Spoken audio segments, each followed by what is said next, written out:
En territoire des remparts, se met à la poursuite de la rondelle. Truchon est là le premier dans le coin, avec une pression exercée par Elliott. Et Proulx en échec avant pour Bécomo. Drew Elliott, choix de deuxième ronde. Passe devant. Proulx le tire et le but. Gabriel Proulx bat Pagliarolo. C'est 1-0 Drakkar. On le sentait venir en échec avant. Le Drakkar a fait du bon travail. Et Autron, avec son premier but de la campagne pour le vétéran de 20 ans. Avec 15 minutes 12 à jouer. Deuxième période, c'est donc 1-0 Bécomo à la marque. Les Remparts accordent le premier but dans un match. Pour une 5e fois cette saison. 2 victoires, 2 défaites. Passe dans le coin, Kelb s'interpose.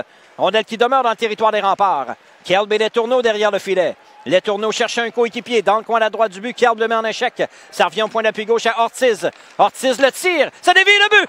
Julien Letourneau fait dévier le tir de Ortiz pour battre Pagliarolo. C'est 2-0 Drakkar. Double son avance avec 3-0-5 à jouer en deuxième période. Un long tir de Christopher Merisier-Ortiz qui dévie derrière le gardien des Remparts pour Julien Letourneau. Ce sera un 5e but cette saison. Jeune homme natif de la région de Québec. Belle déviation devant le filet, pas beaucoup de chance pour le gardien. On reprend 5 contre. S'empare de la rondelle et s'avance de la gauche vers la droite devant le gardien Fitzpatrick. Tir de punition. Perd la rondelle, reprend le tir, le but! Édouard Saint-Laurent bat Fitzpatrick par-dessus l'épaule droite. Dégainer immédiatement et battre le gardien du Drakkar. Avec 10,8 secondes à jouer, c'est 2-1 la marque. Édouard Saint-Laurent inscrit de cette façon son 6e but de la campagne. Kelb fin de tir. À Gagnon passe devant. Intercepté devant le filet. Le tir de Caron rate à la droite du but. Récupéré au retour par Proulx. Il accélère zone neutre. Bon patineur. Gabriel Proulx dans le territoire des Remparts. Tente de déborder le Kelb. Coupe au filet. Le tir, le but! Du revers, Proulx a battu Pagliarolo. C'est 3-1. But marquant des avantages numériques 4 contre 5. Sur Kelb a coupé devant le filet. Et du revers loge le disque entre les pattes de Carmine Anthony Pagliarolo. Un deuxième dans le match pour Proulx.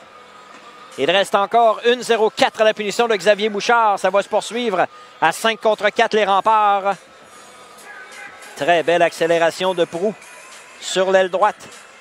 Premier à la rondelle. O'Brien au centre pour Bibeau.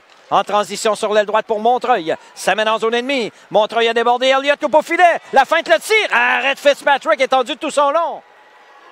S'avance et s'empare de la rondelle de la gauche vers la droite. Devant Pagliarolo. Tir de punition au centre Vidéotron. Et le but! Brandon Frattaroli porte la marque. 4-1 Bécomo. On va reprendre à 5 contre 5 au centre de la patinoire. 8-0-9 à faire. Troisième période.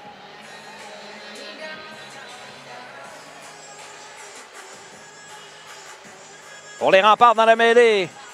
Le 4e but du Drakkar marqué par le numéro 20. À la droite du but maintenant revient au point d'appui gauche pour Colton O'Brien. O'Brien, son tir est bloqué, la rondelle déviée au centre. Charles-Antoine Giguère s'amène seul devant Despatie. La feinte, le tir, le but! Le Beauceron, Charles-Antoine Giguère porte la marque 5-1. Il a bloqué le tir. Il loge le disque derrière Émeric Despatie. Charles-Antoine Giguère marque de cette façon son 3e but dans l'uniforme du Drakkar à son 10e match. Et c'est 5-1 la marque avec 2 minutes 33 à faire au match. 3e but dans cette période pour le Drakkar.